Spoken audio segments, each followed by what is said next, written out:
Growing up, I wasn't allowed to touch mature games, and as a kid who was obsessed with military vehicles and guns, it was a pretty big buzzkill. My mom was always protective when it came to that stuff, but I still snuck glimpses of my brother playing Call of Duty Black Ops on the Wii. He even had the big goofy gun attachment for it. Or I was snooping around on YouTube watching old Halo videos. But as time went by and second grade came around, I met my best friend, and one fateful day we hung out at his house, and he asked if I had ever heard of this game he and his dad used to play. It was Counter-Strike, and naturally, he loaded me into his single-player server, showed me the controls, and had me play my first match of Counter-Strike Source.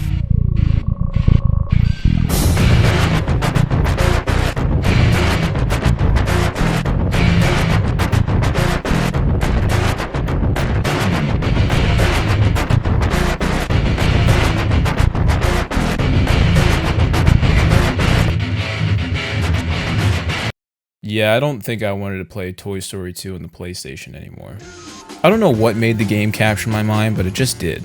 Every frame my eyes witnessed, every press of the keyboard and click of the mouse just gathered responses from my dopamine receptors. I was completely mesmerized. I got to play as these characters that were dressed in classic, fashionable military gear and shoot the most realistic guns I'd ever seen in a video game at the time, even though they were all mirrored. There was just something about the way the guns looked and felt, the bombastic sound of the Magnum sniper rifle and the Nighthawk, and the badass feeling of watching my character put a suppressor on an M4 just to still be loud as hell.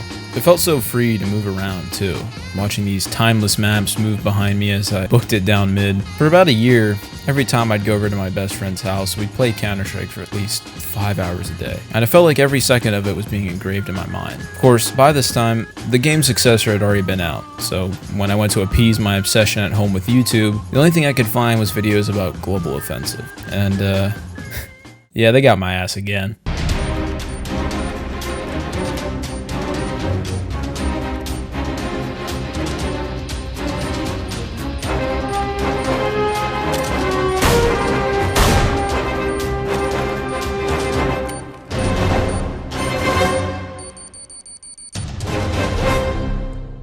I watched that trailer about 1,000 times before I mustered up the courage to ask my mom to let me buy it, and when I did, I could only run the game on 800 by 600 and barely broke 30 FPS.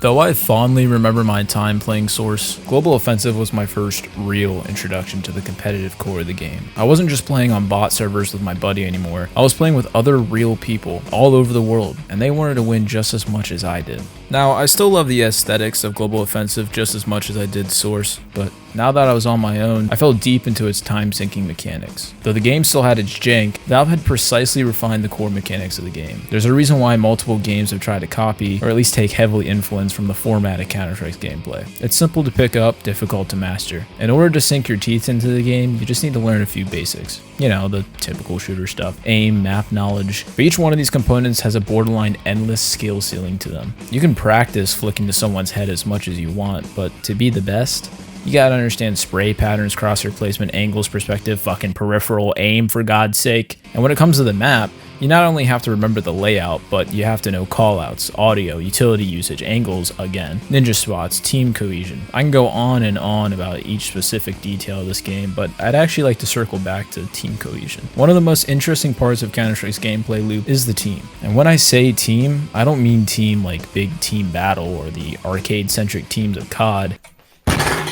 I mean you and 4 other guys, and every move made matters. The game does an incredible job at forcing the individual into a mental team scenario. Now, you might have noticed that when listing off the components of Counter-Strike's gameplay, I seem to have missed one crucial part, the movement. This component is sort of separated from the rest, because it almost has another step after advanced. I'd probably categorize things like jiggle peeking, crouch jumping, shoulder peeking, head glitches as more advanced movement. But after that lies what was my favorite part of Counter-Strike. Bunny hopping. Holy shit, was this fun.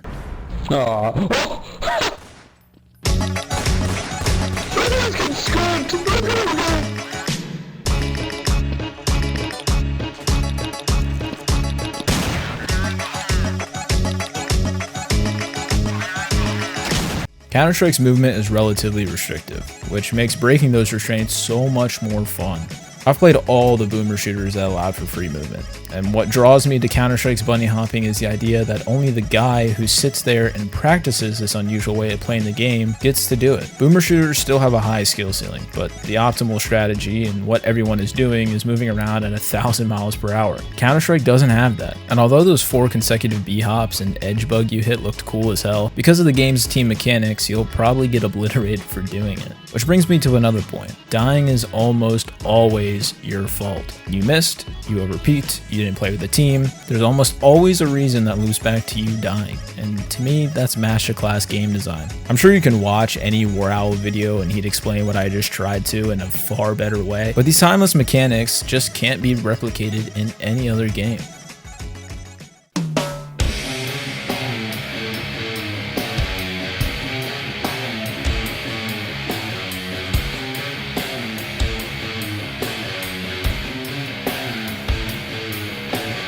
There was always a sharp edge to the community of Counter-Strike. I know we look back on it now and think of skin gambling and Russians grinding the game with gold in the other monitor, or maybe the classic commentary videos, but there was always something cool about the community back in the day. Something about the game, or perhaps the era, attracted a nicher, edgier audience. Of course, there were a few who didn't align with this majority at all, but the guys who I watched countless hours of and looked up to as a kid were constantly pushing and prodding the buttons of YouTube. These guys were also all my older brother's age, and considering that at this point he was absent from my life, I gravitated towards their content in a youthful admiration.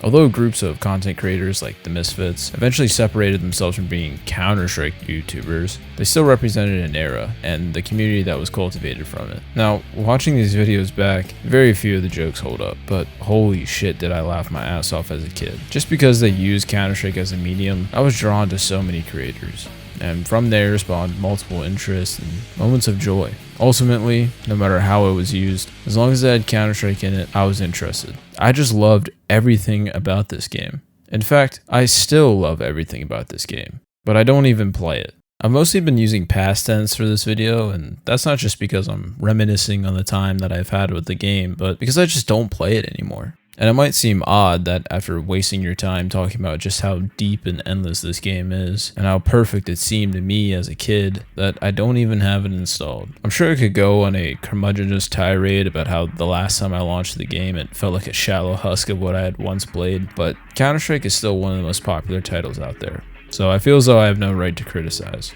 I'm sure there's still fun to be had in this game for many people out there, but for me, much like many of the creators I watched as a kid and aspired to be, I just grew out of it. Adulthood has arrived, and with it, most of my time and most of my mind. I remember all the little pieces of the game that made me love it, but now it's in a perspective of appreciation, not a burning passion. I frequently scroll through the countless hours of footage I've accumulated playing with friends, but I stay for the recorded memories of fun I had, not for a new competitive drive or something. What the heck is black? I look at the time I had when I was younger, and now I'm bored and old.